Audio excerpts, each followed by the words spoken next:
আমাদের খাদ্য তালিকার বড় একটি অংশ জুড়ে রয়েছে ভাত।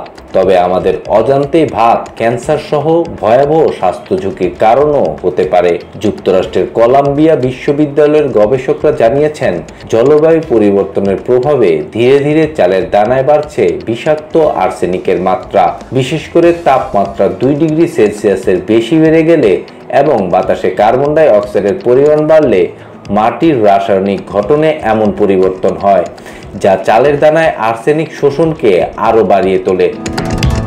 গবেষক দলের প্রধান লুইস জিস্কা জানান, এ পরিবর্তনের ফলে ভবিষ্যতে হৃদরোগ, ডায়াবেটিক্স এবং নানা রকম ক্যান্সারজনিত স্বাস্থ্য ঝুঁকিও বহুগুণে বেড়ে যেতে পারে।